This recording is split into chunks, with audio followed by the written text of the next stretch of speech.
Hello everyone, welcome back to my channel. Hope you're doing really well. I have been traveling quite a bit recently and I just came back from a trip to England and a trip to New York, and I picked up a few things while I've been traveling and I want to share them with you. So this is kind of like a mini vintage haul, stationery haul, a few things I've been loving, plus I also have a review of the Paper Republic Trifold, which is their newest leather journal cover. So if that sounds good, grab a cup of tea, let's catch up. Okay, so first of all, I'm going to start with the vintage pieces I brought. Not sure if I've mentioned this here or not, but I am currently not buying anything new for my wardrobe until January next year. So that means I'm exclusively buying vintage or secondhand items. I know vintage is secondhand, but thrifting, that kind of thing. And it's just been so fun. I still feel like I'm only adding in little bits here and there to my wardrobe, but having a styling constraint for me makes shopping really exciting. And I knew New York would be a challenge. I love shopping IRL in New York, and there was quite a few places I really wanted to see. I got to meet with some of my favorite Substackers IRL as well, which was super fun.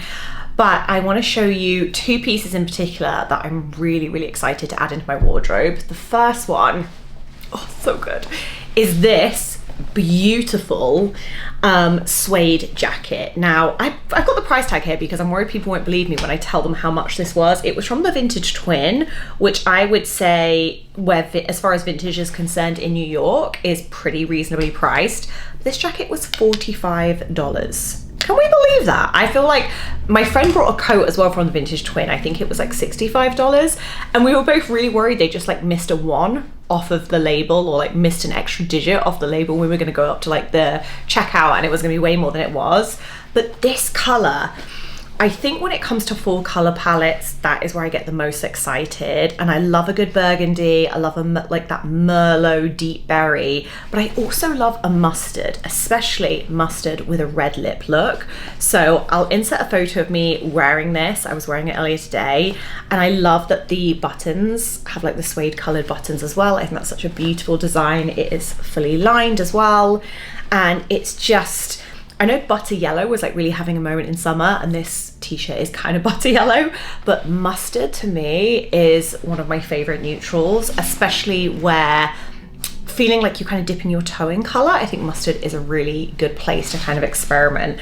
So it has the two pockets here, and then just the plain sleeves and the collar. And I just find these kind of like shirt jackets I get so much wear out of, especially living in LA for autumn winter, because it's not quite a coat. And this one I'm probably just going to wear it with a t-shirt, kind of like what I'm wearing today, but I am obsessed. So the second one, I wrote about an entire Substack on this place. It is the Consistency Project in New York. I know a lot of people have been talking about it at the minute, and it makes me so happy that people are talking about it, because one of the things I allude to in the Substack I wrote about kind of confronting my dressing room anxiety around jean shopping. The Consistency Project sells jeans that they tailor to you. I wrote a whole post about how healing that was for me, and I just can't recommend it enough, because there was a scenario that happened previous to going into the Consistency Project in another shop where, let's put it this way, I just had a moment where I was like, oh, all my like teenage angst and like teenage like stress of trying on jeans, and not even just teenage Harry, like young adult Harry. I've done a lot of work around accepting my body and enjoying getting dressed, irrelevant of what shape or size I am, and I had to have a little chat with myself. And needless to say, when I went into the Consistency Project after this first experience, which I talk about in the Substack, I just found myself feeling so taken care of. I'd always believed that vintage denim wasn't for me. Like, it was one of those things that when I love the look of it, I love the aesthetic, but I always felt like when I wore them, it just felt like I was being cut in half. And I was like, I'm not willing to sacrifice comfort for style, never. So, but I was always like, oh, I want to see if I can make it work. And I'd heard so many good things about the Consistency Project. There's two in New York, one in Brooklyn and one in the Lower East Side. I went to the Lower East Side one, and from the moment I got in, I was completely disarmed. It was just like, You don't have to do anything. We're gonna do everything for you. Everything is done based on your measurements as well as your preferences. So it's almost like sizing goes out the window. Like there's no point even like looking at what size or thinking you know what size you are, because they will just do everything tailored to you. And it was an incredible experience. And I really hoped they were gonna come before I filmed this video. They're literally meant to arrive today. This is my only chance to film. So I'm gonna insert a photo of me kind of getting fitted with the jeans. Again, I have an entire Substack that goes in depth about, like, it's going to answer a lot of questions if you're also interested in doing this, but it has changed the way I think about denim. I will still forever love my Abercrombie Curve Love jeans, but this was a very special, there was something very special about this experience. So the fact that it was just so tailored to me, and I think I'm gonna look to do this maybe like once a year, once every 2 years, in order to build a denim collection of vintage pieces that fit perfectly to my body. So if there was one store I really, really wanted to go to in New York, in addition to the Consistency Project, in addition to a couple of other vintage places, it was Goods for the Study. So if you're new here, you've been around a while, hopefully you've seen enough videos to know that I love stationery and I love journals. And the funnest thing about this store was that I was telling my goddaughter about it. I was staying with my friend who is my goddaughter's mum, and I was like, this place is amazing, I really want to go. And she was like, Goods for the Study. Yes, it's my favorite shop in New York. So me and my goddaughter had a little hot chocolate date, and then we went stationery shopping together. And we did like several rounds of being in the store, like, let's go round again, let's do another sweep. And we had so much fun. And I got to buy her a fountain pen for her Christmas present, which was really exciting. And I brought myself some stationery too. So some of this was influenced by my goddaughter, and some of this was just, again, there is something so wonderful about picking up stationery and that tangible quality of things. So the first thing I brought is, I can't wait to melt this down. This is a wax, I don't know what you call them just other than wax basically, which you use to kind of melt down onto envelopes, like to seal envelopes, a wax seal. And I have a little H, and I was saying to my goddaughter, I was like, oh, we should be pen pals. I'm currently pen pals with my husband's dad, and I really enjoy that, but I was like, I need more frequency, I need more pen pals. And I just love writing letters. I find it such a nice evening activity. And then when you get to put your little wax seal on, it's super fun. Currently I have gold and black wax, and this one, I just thought it was so pretty. It's almost like a navy and white, and I think when it melts it's going to have kind of like a little tie-dye effect, two-tone, and I just thought it was beautiful, so I had to pick that up. This is all from Goods from the Study. The second thing I brought, inspired by my goddaughter, was an erasable highlighter. Now, I love mild liners. I think the zebra ones in particular are beautiful, and they're all very kind of like neutral colors, like very muted. So I love a gray. I have the zebra gray ones, but while I've heard of erasable pens, like normal biros, I've never heard of an erasable highlighter. So this just has like the little ball, that's the eraser, and you can erase your highlighter. And I was like, I don't have that in my pen collection. I believe I need one. So she was very excited to show me that. The next thing I brought was another Quaco Sport fountain pen. Now I already have one, and it's in this Paper Republic. Oh, this was something I brought as well actually, was the little, what do you call these? Like little pen holder, the spiral one. I found this really good for using with my A6 pocket. No, what's it called? The A6, I think it's just called the A6, the portfolio. That's it, from Paper Republic. So I already have the burgundy pen, the fountain pen, and I use brown ink in that. But I was like, I'm really feeling red ink, and I want to be able to have a fountain pen for both. So I treated myself to another Quaco fountain pen. So this is the green one, and I thought the color was beautiful. Again, I love the Quaco pens. They just feel so nice to write with. I think they're a great price point and a great kind of like starter fountain pen if you're getting into writing with fountain pens. But the color of this ink, it's oxblood. So it's not just red, it's like the perfect fall color to write with. And I picked up these ink cartridges in the color oxblood. So this is the brand that I brought to go with this pen. And it is such a perfect combo, especially with my Paper Republic Trifold, which is what I've been using this in mostly.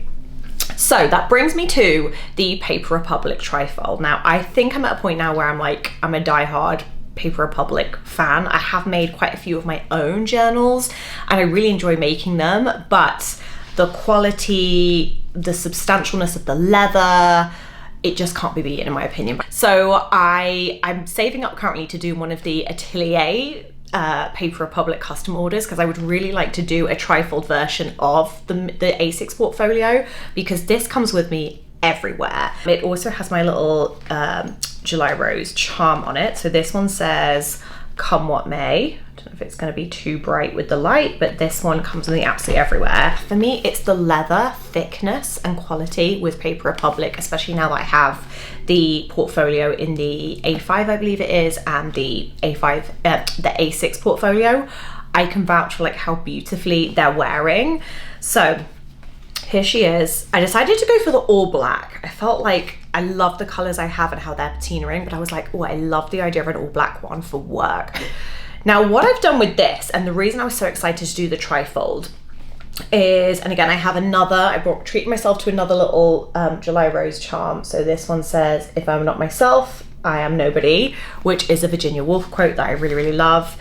And the reason I was so excited about this size, okay, and I'm gonna do this. Okay, so this is your trifold here. You do have a pocket inside here, is that now I have like everything in one place. So this comes with me everywhere. Like this is more like a stay-at-home piece, but this comes with me everywhere. This is like my desk agenda. So in here I have my Moleskine like week on one page with the notes either side. Then I have my journal, and this is the Paper Republic, I think it's called The Book. The paper on these is so exquisite to write with. I think I've talked about them before in a favorites video, but what is so good as well is they lay completely flat, so they are brilliant for writing on. And then I have one here at the back, which is where I kind of do Substack notes and also things for the handbag drop. So I have a little quick sneak peek at all the handbags I have in the next drop I'm doing. I don't know if I've caught up with you guys since I did the first handbag drop, but that sold out in one day.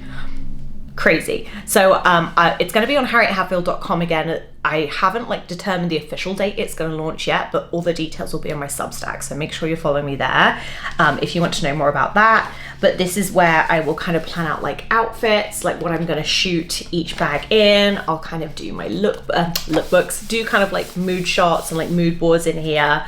Because as much as I love a digital mood board, there's just something so nice about printing things out. Like I wanted to experiment with doing some kind of bag flat lays, etc., and being able to like have this here when I'm working with my camera, not necessarily needing to have like my phone nearby or my iPad. It's just really, really nice. So I have 3 books in there. The best thing about the trifold is you can fit up to 6 books, I believe, in here. So you actually do have the 3 strings inside, and the flap can go, you can kind of like do it up that way if you want, or I tend to wear it mostly like this. And there's still loads of room for me to put more notebooks in if I wanted to. I feel like 3 for me is like the perfect amount. That's where it just feels good. I feel like this for me is like a desk sort of like go-to. Like I said, I have my journal in here. I have my notebook for kind of ideas for Substack and any things that I want to create. And then I have my kind of like weekly agenda. So everything fits in here perfectly. I cannot wait to see how this patinas. The smell is just incredibly divine. Like I cannot get over how beautiful the smell is on this. I do have a code as well that Paper Republic very kindly gave me, which I will put on the screen, where I think you can get 30% off bundles. So a huge thank you to them for giving that. And I've seen so many other brands who do kind of like trifolds, but I just always feel like the leather looks too thin, too flimsy. And I want, like, this feels substantial in your hands. And because I've been able to see now how my other ones are patinaing, I just feel like I know the quality. I love this brand. They have also just opened up their first maison, like in Vienna, and now I feel like I need a trip to Vienna just to go to the store and experience that. But yeah, the trifold, like I said, I'm gonna be one of those people that's always gonna collect journals. It's just my jam. I feel like I love a good journal. And the last thing I wanted to mention in terms of catching up was I ran my first Analog Art Society event. So this is just something I've been playing with literally for fun. Like I said earlier, I know for me it's helped my mental health a lot more, kind of prioritizing time without my screen or screens in general, and there's an amazing event space here in LA called Nina. I'll leave the details in the description box, but we did our first journal night where it was like kind of for adults. It was a journal night, drawing, scrapbooking. We had loads of magazines, and we just got to be in a very lovely intimate space with wine, mocktails, and everyone just got to do like just be in like play mode with their journal, with drawing, and just have some quiet time. And we had such lovely feedback, so we are looking to make that a more regular thing. It's completely free. It is obviously RSVP because of spaces are limited, but we held the first one and we had such lovely feedback, and I enjoyed it so much. So this will be coming with me to my next Nina journal event, which we've called the Analog Art Society. So I think that's everything. Like I said, all the details will be in the description box, both for the Analog Art Society journal event, and also any information I have regarding the bag drop will be over on Substack, so make sure you follow me there. I do offer paid subscribers a day early access as well, and like I said last time, it sold out within a day, so I think there was only one bag live left when we went to like the public, being live to the public. So everything will be on Substack and everything else will be in the description box. Thank you so much for being here, and I'll see you soon.